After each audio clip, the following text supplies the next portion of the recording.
Assalamu alaikum, bienvenue sur le podcast de la Muslima Organisation Academy, le podcast qui t'aide à optimiser ton organisation pour pouvoir atteindre le succès que tu désires sans délaisser ta foi ni ta famille. Bi'idhnillah. Je suis Issem, maman de 6 enfants, alhamdoulilah, et fondatrice de la Muslima Organisation Academy. Et dans ce quatrième épisode, on va parler du syndrome de la Gandora. Alors oui, je t'avoue, ça n'existe pas, c'est pas la peine de faire des recherches, c'est juste un nom que j'ai inventé parce que je voulais donner une image un petit peu à ce dont j'avais envie de te parler aujourd'hui. Et même si, je le dis un petit peu sur un ton humoristique, le sujet d'aujourd'hui, il est super important. Tu as peut-être compris qu'on allait parler du fait de prendre soin de soi, de l'importance de prendre soin de soi et tout. Mais aujourd'hui, j'ai pas envie de t'en parler en mode, bah, voilà, justement, il faut prendre soin de soi, c'est important de prendre soin de soi et cetera. Parce que ça, je pense que tu en es consciente, que tu l'as déjà entendu plein de fois, que tu sais que tu devrais le faire, mais que juste, ben, concrètement, tu arrives pas à le faire. Tu sais pas où est-ce que tu pourrais placer ces moments, alors que tu te sens déjà débordé dans ton quotidien, que tu te sens peut-être déjà à côté de la plaque, que ce soit dans ton dîne, dans l'éducation de tes enfants, peut-être même dans la gestion, de ton foyer. Et donc peut-être que même que quand tu entends ça, ça t'apporte même, ben, de la culpabilité parce que tu dis: «Ben, subhanallah, ouais, OK, je sais que c'est important, mais j'arrive pas à le faire». Et avant de parler de vraiment concrètement comment tu pourrais mettre tout ça en place, j'ai envie déjà de parler de, OK, qu'est-ce que j'entends par syndrome de la Gandora et aussi, ben, comment on en arrive là? Toutes les raisons qui font qu'on en arrive là et les raisons qui font souvent que, ben, on se rend pas compte, mais il y a plein de choses qui font qu'on y est habitué et qu'on n'arrive pas à en sortir. Donc déjà, qu'est-ce que j'entends par syndrome de la Gandora? C'est vraiment le fait justement, bah, de pas prendre soin de soi et d'être constamment, voilà, dans une apparence, qui est négligée. Parce que quand je dis Gandora, bien sûr, il peut y en avoir des belles, hein, il y a des belles robes de maison et tout, machallah, et c'est OK. Mais voilà, je parle vraiment, moi, quand je parle de Gandora, l'image que j'ai, c'est vraiment, la Gandora avec les taches de javel, et ça peut être Gandora parce que voilà, j'ai imagé ça comme ça, mais tu entends, là-dedans, tout ce qui est, voilà, vieux vêtements, vieux pyjamas, voilà, toutes les choses dans lesquelles on est trop à l'aise, qui voilà, qui nous donnent une apparence qui est négligée et qui du coup, subhanallah, ont un impact que ce soit, ben, sur nous, sur notre état d'esprit, sur notre motivation, sur notre dynamisme, sur l'éducation des enfants parce que forcément, ben, ils voient ça, ils reproduiront aussi ça plus tard. Donc voilà, ça a plein d'impacts et et du coup, comment on en arrive là? Ben, il y a plusieurs raisons qui font qu'on en arrive là. Mais déjà, parmi les raisons qui font qu'on en arrive là, c'est déjà bien sûr les habitudes. Les habitudes, le fait de pas prendre soin de soi et tout, en soi, c'est une habitude. Donc le fait de faire toujours passer,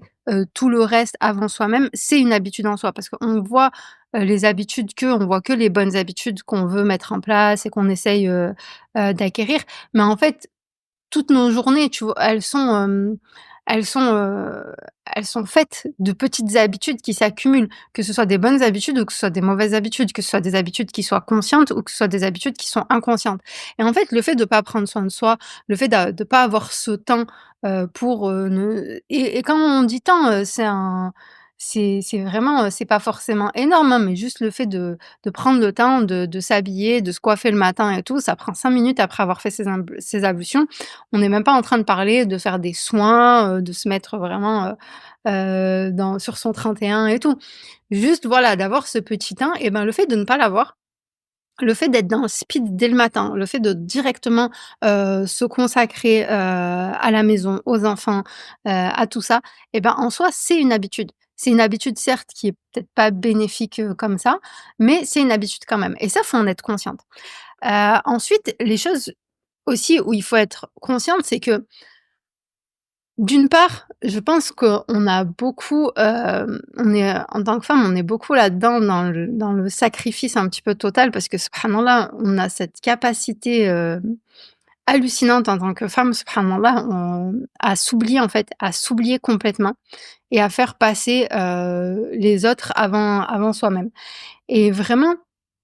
le fait du coup, forcément, le fait d'avoir cette capacité à s'oublier, complètement, bah, vraiment ça a un impact sur le fait de pas prendre soin de soi parce que vu qu'on s'oublie et vu qu'on prend soin des autres et qu'on cherche à quelque part un petit peu à nourrir, subhanallah, ce vide, ce vide du fait de pas s'occuper de soi et tout à travers les autres, en prenant toujours de plus en plus, soin des autres et ben, bah, du coup forcément, on a de moins en moins de temps et on aura jamais le temps en gros de s'occuper de soi et ça, c'est vraiment une habitude qu'on a, ben, déjà du fait de s'oublier soi-même parce que, ben, on est, souvent, subhanallah, en tant que femme, si tu regardes, hein, on est très dévouée en tant que fille, en tant que sœur et quand je dis sœur, que ce soit vraiment, sœur, de sang, mais sœur, filaire. On est très dévouée, en tant qu'épouse et alors là, vraiment le pire quoi, c'est vraiment quand on devient maman et donc du coup, on a vraiment la casquette maman à temps plein et on en nous alors déjà qu'on avait oublié, d'être une femme à part entière, du coup là, on oublie même d'être une épouse, souvent voilà, on reste une fille parce qu'on reste très dévoué tout ça et tout, à sa famille, mais on oublie subhanallah même d'être une épouse et du coup, on est juste maman et quand tu es juste maman, bah, tu vas faire toutes les actions en fait, pour prendre soin de tes enfants, bon, bien sûr pour prendre soin aussi de ton mari et tout à la maison, donc faire à manger, gérer la maison, tout ça et tout. Mais du coup, ben, voilà, il y a plus du tout cette casquette, d'épouse et cette casquette de femme qui prend soin de soi. Donc déjà ça, c'est une première chose et le fait de le savoir, encore une fois, c'est toujours comme ça, hein. Le fait de le savoir, le fait de prendre l'habitude de prendre du recul sur les choses qui vont et les choses qui vont pas. De prendre ce recul, de s'observer, de s'analyser, de comprendre en fait qu'est-ce qui fait qu'on en arrive là, de comprendre, OK, c'est quoi qui fait que je reste enfermée là-dedans et du coup d'avoir cette habitude de s'analyser et tout, bah, subhanallah ça débloque une première chose, ça veut pas dire absolument pas que, du jour au lendemain parce que tu as pris ce recul et tout, tu vas changer tes habitudes, mais ça va te permettre subhanallah que des fois même quand tu es en train de faire, ta mauvaise habitude ou que tu es en train de en fait tu t'observes en train de reproduire, heu, la journée que tu as pas envie de reproduire, tu vois? Et ça c'est une première étape subhanallah pour le changement. Parce que quand tu en as pas conscience, bah, du coup, en fait, tu peux pas changer. Tu as beau avoir envie et savoir, avoir entendu plein de fois qu'il faut prendre soin de soi, que c'est important, que ceci, que cela, ça que ça a un impact positif, qu'après tu plus, d'énergie, tu es plus dévoué à ta famille et tout, OK. Mais en fait, si tu arrives pas à comprendre qu'est-ce qui fait que tu arrives pas à le faire et donc à analyser les moments où, bah, en fait, là, je suis en train de reproduire exactement, les mêmes choses et du coup, bah, il y aura pas de changement et ben, bah, forcément, voilà, il y aura pas de changement. Ensuite, la deuxième chose aussi, qui est super importante à vraiment changer, subhanallah, dans sa manière de voir les choses et dans sa manière de penser, c'est que souvent on nous dit: «Ouais, quelque part, il faut être égoïste, il faut pour prendre soin de soi, il faut avoir, un petit peu, voilà, cette capacité à être égoïste à un moment donné» parce que, bah, justement, le fait de pouvoir prendre soin de toi, subhanallah, bah, ça va te biidhnillah, ça va te redonner de l'énergie, tu vas te sentir bien, tout ça et après, tu vas avoir plus d'énergie pour, jouer avec tes enfants, pour prendre soin de tes enfants, tout ça et en soi, je pense qu'il y a une part de vérité là-dedans parce que comme je te le disais dans l'épisode précédent, je pense que tout ça, c'est lié aussi aux valeurs et que, ben, forcément quand tu prends du temps pour toi, quand tu fais des choses que tu aimes, tout ça et ben, forcément, tu vas avoir ce regain d'énergie, subhanallah, comme on disait et du coup, tu seras plus apte à faire les choses même qui sont pas, qui sont importantes pour toi, mais qui sont pas forcément les choses que tu aimes le plus. Donc quelque part, il y a une sorte de vérité là-dedans, mais en fait, la manière dont c'est dit, moi, je suis pas tout à fait d'accord avec ça parce que subhanallah, en fait, je pense pas que c'est être égoïste de prendre soin de soi. Je pense que c'est vraiment un devoir, en fait, de prendre soin de soi. Parce que en fait, faut pas oublier que notre corps ne nous appartient pas, que c'est une amana en fait, subhanallah et que, en fait, quand tu prends soin de quand tu prends soin de toi, pardon, que prends soin de ton corps, que tu prends du temps, pour bien manger, que tu prends du temps, je sais pas moi, pour faire du sport, pour voilà, bref, que tu prends ce temps pour prendre soin de toi, pour prendre soin de toi, je vais y arriver et ben, en fait, subhanallah, déjà, d'une part, si tu le fais pour Allah subhanahu wa ta'ala, tu es dans une adoration, mais de 2 mais en fait, même si tu arrives pas à chaque fois à vraiment à avoir cette clarté sur ton intention et tout, en fait, c'est un devoir, subhanallah. Quand quelqu'un, il te prête quelque chose, c'est ton devoir, c'est une amana, c'est ton devoir d'en prendre soin et de le restituer, dans le meilleur état possible. Et ben, en fait, il faut vraiment avoir cette conscience, subhanallah, de se dire: «Notre corps ne nous appartient pas» et c'est notre devoir d'en prendre soin et de le restituer à Allah subhanahu wa ta'ala de la meilleure manière possible. Alors bien sûr, C'est pas je dis pas que voilà, c'est tous les jours facile et tout, mais déjà d'avoir cette conscience de se dire: «Mais en fait, je suis c'est même pas une question d'égoïsme, c'est une question de devoir, en fait». De la même manière que, tu te poses pas la question et que tu dois manger tous les jours et que tu aies le temps ou pas, tu vas manger et là-dessus, ben, voilà, encore une fois, c'est parce qu'on ne se respecte pas et parce qu'on n'a pas cette conscience de l'importance de prendre soin de soi et de la responsabilité que c'est, et ben, même dans notre alimentation, on le voit. Moi, je le vois souvent, de toute façon, même les personnes que j'accompagne et tout, souvent c'est des grignoteuses. C'est pas des personnes qui vont qui et ça vraiment subhanallah, il y aurait plein de choses à dire là-dessus aussi. Mais en fait, justement, le fait de pas prendre ce temps pour, se poser, prendre un vrai repas, avec un début, une fin, où on a terminé de manger, mais d'être constamment, en fait, toute la journée en train de picorer, en train de manger et tout. Bref, ça veut dire plein de choses, subhanallah, sur tout ce qui se passe dans notre tête. Mais par rapport, pour juste rester concentré sur le fait de prendre soin de soi, bah, en fait, même si tu as pas le temps de manger, bah, tu vas manger, tu vas trouver des solutions. Tu vois, tu vas être en train de picorer comme ça toute la journée, mais tu vas pas te laisser mourir de faim. Bah, en fait, c'est la même chose pour la lecture du Coran, c'est la même chose pour, tes prières, c'est la même chose pour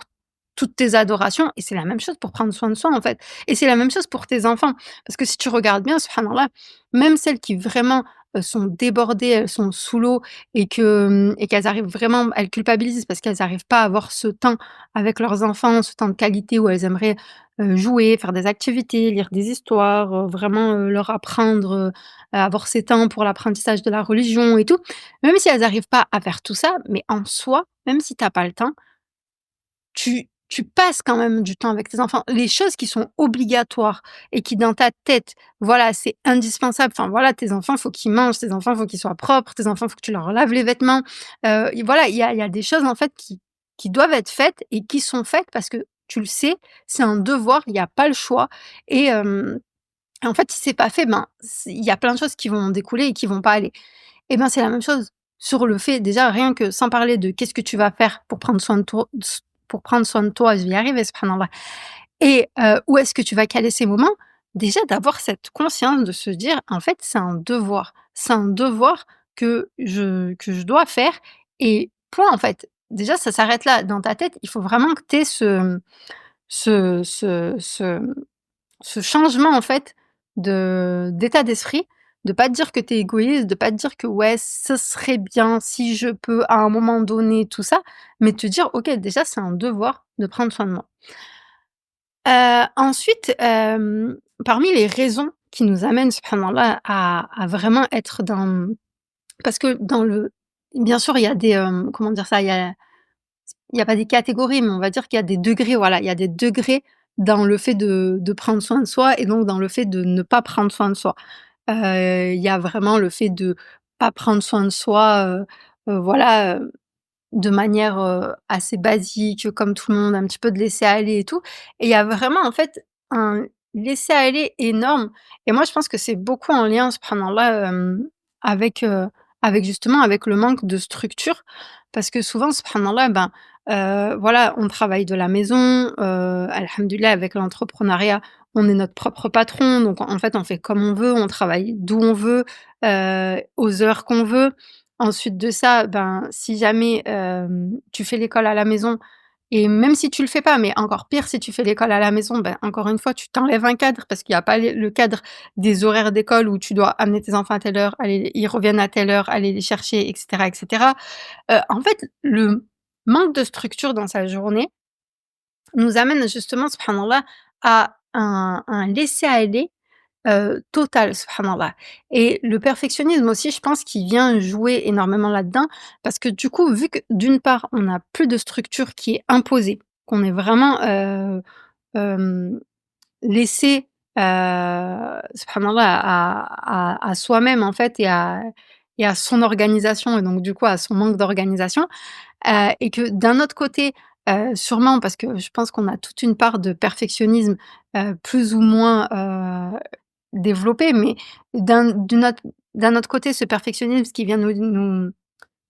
nous faire idéaliser, en fait, la journée parfaite, de se dire: «Ouais, ben, j'aimerais bien me lever, je sais pas moi, une demi heure avant le fajr, j'aimerais bien, faire ceci, faire cela, faire un peu de sport. Ensuite, une fois que j'aurai fait mon sport, ben, je prends ma douche. Quand je prends ma douche comme ça, je vais prendre soin de moi, je vais m'habiller et cetera, préparer un bon petit déjeuner et tout». Et en fait, vu que ce perfectionnisme, dès qu'il y a une ou 2 choses que le matin, ça se passe pas comme prévu,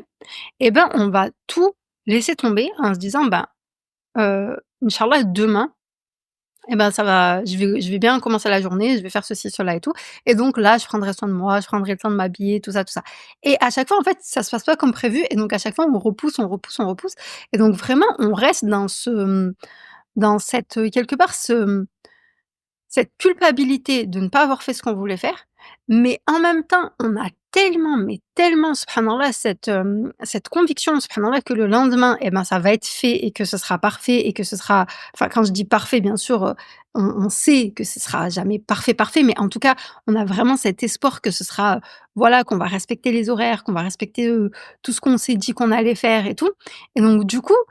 subhanallah, c'est comme si, quelque part, cet espoir du lendemain, parfait, il est plus fort que la culpabilité, et du coup, ben, ça nous déculpabilise encore plus se laisser aller aujourd'hui. Je sais pas si tu vois ce que je veux dire? Ça veut dire que déjà tu t'es laissé aller. Ensuite, le fait que ça se soit pas passé exactement comme prévu, mais que tu as tellement l'espoir que le lendemain, tu vas carburer et que ça va être nickel et que tu vas être au taquet, sur tout et tout, que du coup tu te dis: «Ouais, ben, c'est pas grave. Aujourd'hui, bah, c'est bon, c'est pas grave. Aujourd'hui, vas-y, tranquille, c'est pas grave, je me laisse encore plus aller, je profite encore plus. Comme ça demain, inchallah, c'est parti, et après j'enchaîne et je m'arrête plus». C'est un petit peu pour te donner, voilà, pour te donner une image et pour que vraiment, ça puisse te parler, c'est un petit peu comme les personnes qui font des régimes et qui, la veille de leur régime, et ben, elles vont manger tout ce dont elles ont envie. Vraiment, voilà, parce que le lendemain, elles se disent que c'est bon, elles vont changer leur alimentation, et souvent c'est même pas, les personnes qui font des régimes, ils ont même pas l'état d'esprit de se dire: «Je vais changer mon alimentation», c'est plutôt de la restriction. De dire: «Voilà, je vais tellement me restreindre et me priver et tout», mais elles ont l'espoir de le faire sur le long terme, même si, voilà, on sait très bien que c'est pas possible. Mais du coup, en fait, il y a tellement ce fantasme de: «Après je vais arrêter et je vais toujours, manger, voilà, comme, par rapport au régime qu'elles ont en tête», que du coup, bah, en fait, je me donne la permission, avant de commencer, de manger, mais vraiment plus que tout ce qu'elles auraient pu manger, si elles étaient juste en train de manger, comme d'habitude, sans avoir, ce fantasme du lendemain et du régime. Et ben là, c'est la même chose, en fait, mais dans l'organisation. C'est, tu vas te dire: «Ouais, bah, c'est bon, je commence demain, allez, je laisse la vaisselle. Allez, c'est pas grave, de toute façon, demain, je vais faire le ménage à fond. C'est pas grave, de toute façon, demain, inchallah, je vais faire mon sport, je vais m'habiller, tout ça. C'est pas grave, demain, je vais faire plein d'activités avec les enfants, je vais jouer avec eux et tout». Et du coup, tu t'autorises de plus en plus à te laisser aller, et en fait, sans t'en rendre compte, vu que, ben, le lendemain, ça se passe jamais comme tu veux, bah, en fait, sans t'en rendre compte, tu glisses, en fait, dans un laisser-aller qui est de plus en plus, profond, j'ai envie de dire, mais où du coup, les efforts pour en sortir, il va en falloir en fournir de plus en plus, mais en plus, tu t'enfermes, subhanallah, dans un encore une fois, dans un cercle vicieux, parce que du coup, vu que tu penses que le lendemain, tu vas réussir à faire, à respecter le planning que tu t'es fixé, et voilà, les habitudes que tu as envie de mettre en place, et dans l'ordre en plus que tu as envie de le faire et tout. Mais du coup, vu que tu t'enfonces de plus en plus dans un laisser-aller, et que ton planning et tes objectifs, ils ont, un standard, très élevé, bah, en fait, la distance entre ton laisser-aller et réussir à respecter ce que tu as envie de mettre en place, bah, en fait, elle est de plus en plus, tu t'éloignes de plus en plus. Tu t'éloignes de plus en plus, mais plus tu t'éloignes et plus tu élèves tes standards. Vraiment, subhanallah, ça, je sais pas si c'est quelque chose dont tu as conscience, mais il faut vraiment le conscientiser. C'est que, déjà, tu peux pas passer de laisser aller, parce que même quand tu es pas dans le laisser aller, même quand tu as une organisation et que tu veux mettre en place une nouvelle habitude, c'est difficile, en fait. En soi, c'est très simple, mais c'est difficile. Ça veut dire que c'est, faut vraiment faire la distinction aussi entre ça, parce que des fois, parce que les choses sont très simples, c'est, voilà, il y a pas 15 000, il y a pas 15 000 questions à se poser, et voilà, tu sais que tu dois faire ça, ben, en fait, tu as juste à le faire. Sauf que c'est pas parce que tu sais que tu dois le faire et que tu dois le faire que ça veut dire que c'est facile à le faire. Et du coup, même quand tu es organisé, mettre en place des nouvelles habitudes, ça demande vraiment, subhanallah, un effort parce que même si tu sais que c'est bien pour toi, ton cerveau, il aime il aime ce qu'il connaît, en fait. Donc il va toujours essayer de te ramener à ce qu'il connaît, même si ce qu'il connaît, c'est pas bénéfique pour toi. Et il faut passer cette résistance au changement, il faut réussir justement à se discipliner, à avoir cette volonté au début pour maintenir son habitude, pour ensuite que ça devienne vraiment une habitude. Et du coup, est-ce que tu imagines que même si tu as une organisation, c'est pas facile de mettre une habitude en place, est-ce que tu imagines que quand tu es dans du laisser aller et que tu as envie de respecter un planning où il y a au moins une quinzaine d'habitudes, de nouvelles habitudes à mettre en place et où en plus de ça, parce que tu t'es laissé aller, et ben, tu as plein de choses à rattraper. Là, je te parle même pas des nouvelles habitudes, je te parle du rattrapage, du retard que tu as parce que tu t'es laissé aller. Donc, que ce soit sur le linge, que ce soit sur la vaisselle, que ce soit sur le ménage, que ce soit voilà, sur plein de choses. Et toi, tu es là en train d'idéaliser, de te dire: «Mais en fait, demain, inch'Allah, ce sera parfait, je vais réussir à faire ceci, cela, machin». Et donc, déjà, encore une fois, vraiment, subhanallah, juste prends le temps de te poser avec ça et de se dire: «OK, vraiment je visualise tout ça, je vois que je fonctionne comme ça, je vois qu'à chaque fois que je m'autorise à me laisser un peu plus aller toute la journée et ben, c'est parce que je vois qu'en fait, je suis en train d'idéaliser le lendemain». Et donc subhanallah, de remettre de la valeur, parce que ça aussi, ça va jouer sur le fait de prendre soin de soi, c'est le fait de se reconnecter au temps, subhanallah, le fait de se reconnecter, hem, à l'importance, en fait, de chaque journée. Vraiment, subhanallah, on a cette déconnexion, du temps, subhanallah, qui est hallucinante de plus en plus et c'est pour ça que je te disais que moi, je j'aime de moins en moins utiliser tous les outils là, effaçables et tout parce que je trouve que ça enseigne, des un une mauvaise vision en fait de du temps qui passe et tout à nos enfants, subhanallah. Et et du coup, voilà, ça nous pousse à la procrastination parce qu'on est déconnecté, on n'a pas la valeur de la journée. Au lieu de se dire: «Bah, non, en fait, même si c'est pas parfait aujourd'hui et même si j'ai pas fait tout ce que je voulais faire et dans l'ordre que je voulais faire, mais en fait, je vais» comme je te disais, pas c'est comme quand tu as ton bloc et que tu dis: «Ce bloc-là, il est indispensable, je vais le faire, peu importe à quel moment je vais le faire, mais je vais le faire» et tu as cette satisfaction à la fin de la journée. Bah, là, en fait, c'est la même chose, c'est de te dire: «Ben, OK, ma journée, elle est pas parfaite, mais c'est pas grave, en fait». Au lieu de la laisser aller, de la laisser, partir en me disant: «Mais c'est pas grave, demain inchallah ce sera parfait». Tu dis: «Non, en fait, je vais faire ce que je peux faire dans cette journée» et du coup, c'est comme ça que petit à petit, tu remontes, dans de ton laisser aller et que petit à petit, tu vas pouvoir t'élever vers les standards et ton organisation idéale que tu veux mettre en place, bi'idhnillah. Hem, ensuite, par rapport à pour revenir vraiment sur les causes et sur ce vraiment cette habitude de prendre soin de soi et de pas prendre soin de soi et tout, c'est aussi de prendre conscience que souvent c'est quelque chose qu'on nous a appris. Et on nous l'a pas appris, directement et consciemment. On nous a pas dit, «Prends pas soin de toi et fais passer les autres avant». Mais souvent, on a souvent des mamans comme ça et des grands-mères comme ça, qui sont très, très, très généreuses, mashallah, qu'Allah les préserve et qui ont vraiment qui que je sais pas pourquoi, mais en tout cas, c'est comme ça, subhanallah, il y a vraiment ce sacrifice de soi et tout pour les autres et du coup, en fait, nous, on grandit avec ça, on voit ça et donc quelque part, elles ont subhanallah, elles ont souvent, une force, énorme, mashallah, parce elles font beaucoup pour tout le monde, mais par contre, elles font vraiment rien pour elles et nous, on voit ça et encore plus l'impact que ça a sur nous, les femmes, en fait, on voit ça et donc du quelque part, on n'a pas appris, on n'a pas pu modéliser le fait de prendre soin de soi et du coup, ben, on peut avoir un petit peu cette, culpabilité de se dire: «Ouais, mais c'est pas normal parce que moi déjà j'arrive même pas à faire ce que ma mère elle fait, ce que ma grand-mère elle fait pour sa famille, pour, les voisins, les voisines, la communauté, pour tout le monde et en plus de ça, subhanallah, je vais, prendre soin de moi». Sauf qu'il y a du bon, il y a du mauvais dans tout. Faut pas aller à l'extrême. Oui, il faut prendre soin des gens. Oui, faut aider, tout ça et tout, mais faut pas s'oublier parce que, ben, bien souvent, hem Bien souvent, voilà, c'est néfaste, de toute façon, c'est pas bien souvent, c'est voilà, c'est néfaste, pour soi de pas prendre soin de soi. Comme je te l'ai dit, c'est un devoir, c'est une responsabilité et peu importe tout le bien qu'on fait aux autres, subhanallah, ben, c'est un bien de prendre soin de soi, de prendre soin de sa santé et on peut pas le faire de toute façon, on peut pas le faire indéfiniment sans prendre soin de soi et sinon à la fin, bah, de toute façon, voilà, c'est de la maladie, on n'arrive ni à faire pour soi, ni à faire pour les autres. Et donc du coup, il faut vraiment réussir à casser. Encore une fois, tu vois que si je te partage ça, c'est pas juste pour te partager ça et tu te dis: «Ah oui, c'est vrai, ma mère elle est comme ça, ma grand-mère elle est comme ça et tout». Non, c'est pour que tu prennes conscience, de te dire: «OK,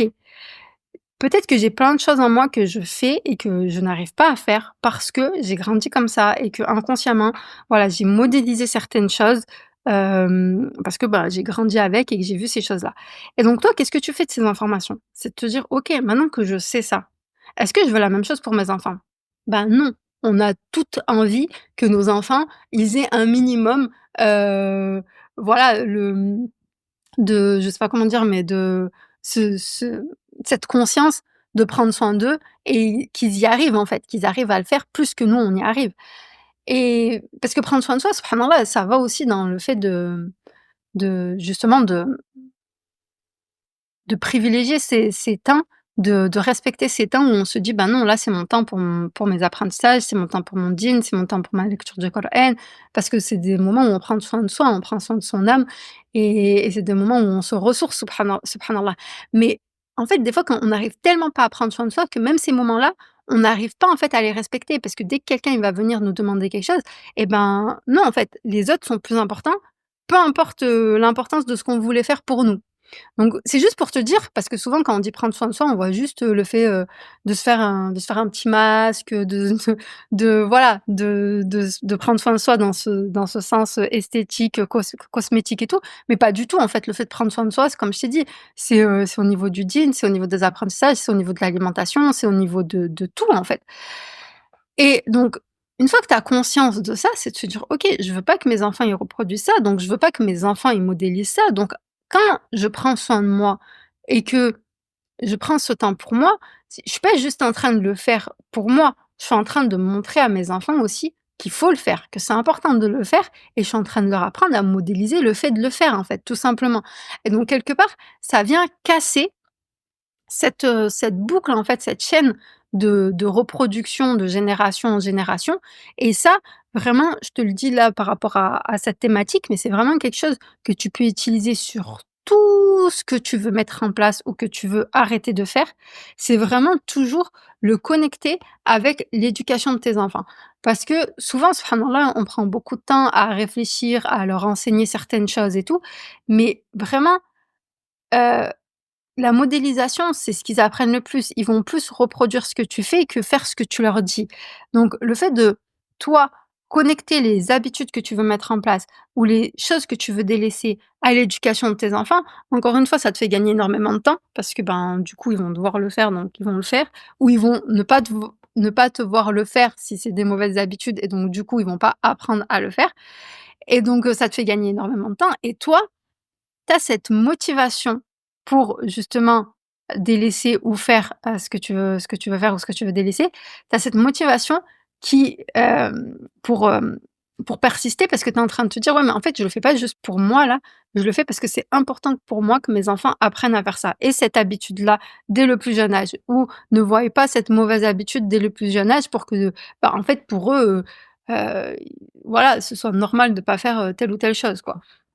Comme, voilà, les écrans, toutes les choses comme ça, des petites choses basiques, en fait. Si nos enfants, ils nous voient toute la journée en train de scroller sur le téléphone, bah, c'est normal qu'en grandissant, ils vont, scroller toute la journée sur les téléphones. Ils nous ont vus toute la journée avec un téléphone entre les mains. Faut pas s'attendre à ce quand ils vont grandir, à ce qu'ils fassent autre chose que d'avoir, toute la journée un téléphone entre les mains. Donc vraiment, voilà, de pouvoir casser cette chaîne, subhanallah, pour pas que, qu'ils le reproduisent. Ensuite, faut aussi avoir conscience que subhanallah, hem, quelque part, tu vois, quand on prend pas soin de soi, quand on est, comme ça un petit peu dans un état d'esprit négligé parce que, en fin de compte, ton apparence, elle reflète juste, ce que tu as dans la tête et c'est pareil pour ta maison. Faut vraiment avoir conscience de ça, c'est que notre intérieur, subhanallah, notre foyer, heu, ça reflète, subhanallah, tout ce qu'il y a dans notre tête et quand dans ta tête, c'est le brouhaha, quand ça va dans tous les sens, quand tu as des pics, de motivation, de baisse de motivation, et que tu arrives pas à mettre en place des habitudes et tout, ben, ça se voit en fait dans ton foyer. Tu as des moments où ça va être tout nickel parce que tu as fait ton grand ménage et après, ben, c'est l'apocalypse parce qu'il y a eu du laisser-aller et cetera et donc en fait, tout ça, ça peut vraiment aussi avoir un impact négatif sur, la vision que les enfants, ils ont de la maternité et des responsabilités et ça, subhanallah, peut-être que tu vas te reconnaître aussi là-dedans, c'est que souvent, subhanallah, on a un problème avec, avec les responsabilités. Ça, tu peux le voir quand tu te lances dans l'entrepreneuriat. C'est que si tu es bloqué et tout sur certaines choses et tout, souvent on a la peur des responsabilités, en fait. C'est comme si, subhanallah, tu sais que, tu peux réussir, bi'idhnillah, tu sais que tu as les capacités et tout, que tu sais quoi faire et tout concrètement. Tu as pas besoin de te former encore et encore, mais c'est juste qu'en fait, quelque part, tu es bloqué parce que tu sais que la réussite est liée à une certaine forme de responsabilité. Et ça, subhanallah, ça peut être un impact que tu as eu par rapport à ton enfance, justement, d'avoir cette vision négative de la maternité et des responsabilités parce que, ça peut être justement associé à, ben, trop de stress, à une maman qui est tout le temps en train de crier, qui est tout le temps, dans le speed, qui est tout le temps énervée, qui justement, tu vois, a vraiment cette image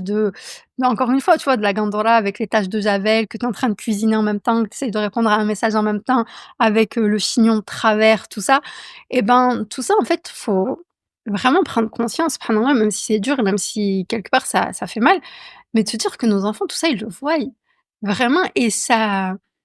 leur donne cette image justement de: «OK, ben, en fait, quand tu es maman, que tu as des responsabilités, que justement que tu essayes de travailler, de faire des choses et tout, ben, tu es dans cet état-là». Ben, peut-être que ça peut ne pas leur donner envie justement de se retrouver dans cet état-là. Et encore une fois, subhanallah, c'est vraiment tout ça, je te le dis, c'est juste pour que vraiment tout ça, en fait, vraiment là, jusqu'à présent, ça te permet juste de prendre du recul, de t'observer et de vraiment pouvoir te dire: «Subhanallah, hem, bah, maintenant, en fait, j'ai conscience des actions que je fais inconsciemment et j'ai conscience des micro-décisions que je prends ou que je ne prends pas au cours de la journée et qui font que je reproduis exactement les mêmes journées tous les jours». Et rien que ça, subhanallah, sans mettre en place des astuces spécifiques ou ceci ou cela et tout, rien que ça, subhanallah, tu vas avoir la différence bi'idhnillah sur tes journées. Si vraiment tu fais cet effort de prendre du recul à chaque fois et de t'observer et de te dire: «OK, là, je suis en train de penser ça. Là, je suis en train de fantasmer sur ma journée du lendemain. Là, ah, je pense à mes enfants, si je fais telle action ou si je fais pas telle action, quel impact ça va avoir sur eux?» et cetera et que vraiment tout ce qu'on vient de dire, tu essayes de le conscientiser, de prendre du recul dessus à chaque fois et de t'observer. Déjà, juste ça, subhanallah, tu vas voir la différence. Tu vas remonter en degré, de ton laisser aller et subhanallah, après, je sais pas si tu connais la méthode Fly Lady. Il y a un truc qui est pas mal dans la méthode Fly Lady. Après, on n'est pas obligé de l'appliquer, à la lettre exactement, mais justement dans cette méthode, il y a vraiment encore une fois le fait de, dès le matin, s'habiller en fait. Et dans la méthode, il y a vraiment le fait de même, mettre des chaussures dès le matin. Après bon, moi je suis pas voilà, je le fais pas. J'ai essayé un petit peu d'avoir acheté des petites ballerines à l'époque, exprès pour la maison et tout. Bon, je suis plus à l'aise, pieds nus, en chaussettes, tout ça. Mais du coup, en fait, vraiment, c'est juste pour te dire que, subhanallah, ça a vraiment un impact sur ton dynamisme, sur ta motivation. En fait, quand tu es habillé, tu dans un état d'esprit de sortie, en fait et donc tu es plus dynamique. Tu es pas dans un mood où je traîne des pieds: «Ah, je vais faire ma vaisselle. Ah, ceci. Ah, mais non, en fait, je vais me poser, sur le canapé, je vais m'étaler, je vais regarder un petit peu et tout». Non, tu vraiment, vraiment, subhanallah, ça a un impact vraiment sur ton énergie, sur ton dynamisme. Donc, je suis pas en train de te dire de t'habiller, de manière, indécente, à la maison ou de manière, inconfortable, hein. Tu peux être vraiment, mastoura et ça peut être confortable, mais après, pas non plus trop, trop, trop confortable comme on a dit avec l'image de la Gandora, triple XL, où, il y a des taches de javel, tout ça. Et quand je dis, triple XL, ça veut dire qu'elle fait, 4 fois ta taille. Peu importe la taille que tu fais, elle est trop, trop grande pour toi et elle a des taches de javel, peut-être, voilà, bref. Et tu peux, voilà, encore une fois, être mastora, être mais juste, voilà, que ce soit joli, que tu aies pris le temps juste de te coiffer, de refaire ton chignon, correctement, de refaire, ta tresse, ta couette, peu importe quoi, correctement et ça prend pas longtemps. Vraiment, ça prend pas longtemps. L'objectif, c'est pas de passer 1 heure. Ensuite, une autre chose, rapidement, hem, que tu peux faire aussi, subhanallah, comme je t'ai dit, toujours connecter avec les enfants. Encore une fois, quand on te dit prendre du temps pour toi, ça veut pas forcément dire que ce moment, il est, il doit être seul, en fait. Heu, Par exemple, si tu as envie, voilà, on va prendre l'exemple vraiment cosmétique. Tu as envie depuis longtemps, vraiment, tu as envie d'avoir ce temps de te faire un gommage, de te faire un masque, tout ça et tout, mais tu y arrives pas. Vraiment, tu y arrives pas, les journées, elles défilent, même si tu as pris conscience, comme je t'ai dit, voilà, le recul et tout, tu arrives pas à le caser dans ta journée, tu as pas ce moment où tu es toute seule et tout. Mais en fait, tu es pas obligée d'être toute seule. Tu peux même le faire avec les enfants. Si tu des filles, tout ça, qui sont même qui sont jeunes, qui sont en âge, bah, ça va être un moment en fait, ça va être un moment de partage avec eux et même si tu as des garçons, subhanallah, parce que même si tu as des garçons et qui vont pas faire le masque et tout, mais juste le fait, voilà, par exemple, je sais pas moi, si tu mélanges de l'argile, tout ça, bah, en fait, ils vont le faire avec toi, ils vont mélanger, ça va leur faire rire. Tu peux même leur dire de te mettre, avec le pinceau sur le visage et tout et donc du coup, ce moment, il est pas forcément c'est pas obligatoire que tu sois seule pour prendre du temps pour toi. Et ça, c'est important encore une fois de le comprendre, c'est que faire des choses qui nous font du bien et qui nous permettent de prendre soin de nous, c'est pas forcément des choses où on doit être seul. Et ça, justement, encore une fois, le fait d'en prendre conscience et le fait de le savoir, tu vas voir que, subhanallah, tu vas réussir à mettre beaucoup plus de choses qui vont te permettre de prendre soin de toi dans ta journée, sans forcément faire beaucoup plus d'efforts. Hem, un autre exemple, par exemple, bah, voilà, comme on parlait de la lecture du Coran, peut-être que jusqu'à présent, ton objectif, c'est de réussir à te lever plus tôt que les enfants, avant le fajr pour avoir ce temps tranquille pour lire, le Coran parce que, ben, tu sais que toute la journée après ça défile, que tu es sollicité de partout, que le soir tu as déjà essayé mais que tu es trop fatigué et qu'à chaque fois, ben, tu délaisses au lendemain et vraiment ton objectif, c'est de le faire le matin. Mais jusqu'à présent, tu y arrives pas. Encore une fois, il faut réussir, comme tu disais, avec les blocs, hein. Toujours, c'est vraiment, tout est lié. Tout ce que je te dis, vraiment, tu peux vraiment à chaque fois le reprendre et le remettre dans un autre contexte et tout, ça marche toujours. Et là, en fait, c'est comme pour les blocs, c'est de te dire: «OK, mon moment idéal que je veux, c'est là, mais pour l'instant, j'arrive pas à le faire». Bah, il faut déjà que je prenne l'habitude de le faire, même si c'est pas au bon moment, parce que ça je vais pouvoir en tirer des fruits et ça va avoir des bénéfices tellement, tellement, tellement, subhanallah, tellement fort, tellement, magnifique, tellement voilà, bénéfique dans ma journée et tout, que subhanallah, je vais plus pouvoir, le délaisser et donc du coup, je vais juste après réussir à le bouger, voilà, avec le curseur de est-ce que c'est mieux là ou est-ce que c'est mieux là et tout, mais j'aurai déjà l'habitude de le faire et donc la lecture du Coran, c'est pareil. Si jusqu'à présent tu arrives pas à te lever plus tôt le matin pour vraiment avoir ce temps que pour toi seul et que tout le long de la journée, tu as toujours les enfants et tout, bah, en fait, c'est pas grave. Fais-le, même si c'est pas parfait et même si, c'est pas comme tu veux et que ce sera pas le nombre de pages que tu veux et que ce sera pas dans les conditions que tu veux, mais en fait, encore une fois, connecte-le avec tes enfants parce que même si c'est pas fait parfaitement, ils vont prendre l'habitude de te voir avec le mushaf dans les mains. Toi, tu passes ce temps avec eux, donc vraiment,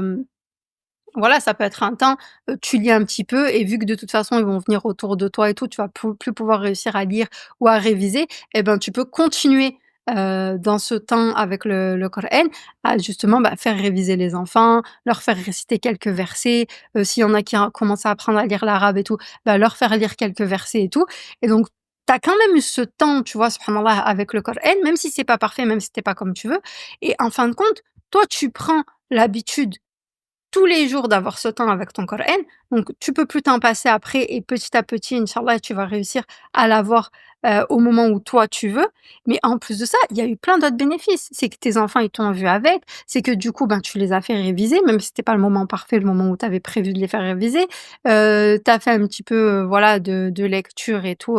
pour ceux qui sont en train d'apprendre à lire. De la fluidification peut-être pour ceux qui savent déjà lire, mais voilà, qui doivent, fluidifier leur lecture et cetera et cetera. Donc voilà, je veux pas, il y aurait encore plein de choses à dire subhanallah sur cette thématique, mais déjà je pense que encore une fois juste avec ça, j'essaye en fait de vraiment à chaque fois, pour chaque épisode comment dire ça? D'extraire vraiment un concept, une chose qui est vraiment applicable tout de suite. Et là, la première chose, encore une fois, même si voilà, j'essaie de te donner là des petits trucs, concrets avec le temps, que tu connectes avec tes enfants et cetera et cetera. Mais encore une fois, là, si tu dois vraiment retenir quelque chose de cet épisode, c'est vraiment prendre, du recul, en fait, sur soi-même et s'analyser. Parce que c'est comme ça, subhanallah, que s'analyser et s'observer. Parce que c'est comme ça, subhanallah, que tu vas réussir, bi'idhnillah, petit à petit, à sortir de ces comme je t'ai dit, de toutes ces micro-actions inconscientes et de toutes ces micro-décisions inconscientes qui font que tu reproduis encore et encore et encore les mêmes journées. Et jusqu'à présent, si tu as pas eu les résultats que tu voulais, que ce soit dans ton dîn, dans ta famille, dans l'éducation de tes enfants, dans ton business, en fait, c'est tout simplement parce que tu reproduis encore et encore, bah, les mêmes actions et que tu prends encore et encore les mêmes décisions. Et comme je t'ai dit, prendre des décisions, c'est le fait de prendre consciemment une décision, mais le fait de fois de ne pas prendre de décision, c'est une prise de décision quelque part, en fait. C'est juste que tu as pas choisi clairement, la direction que tu allais prendre, mais vu que tu as pas choisi, bah, en fait, tu as pris quand même une direction et souvent c'est toujours, bah, les mêmes choses et du coup, c'est les actions et les décisions qui nous ne nous qui jusqu'à présent, en tout cas, ne nous ont pas amenés au résultat qu'on voulait et donc du coup, bah, subhanallah, il faut les changer petit à petit et ça passe par une phase d'observation, d'analyse, de prise de conscience, subhanallah, pour ensuite pouvoir changer petit à petit et déjà remonter petit à petit de cet état de délaissement, total, subhanallah. Voilà, j'espère que cet épisode il t'a plu. Je te dis au prochain épisode, inch'Allah. Salam alaikum.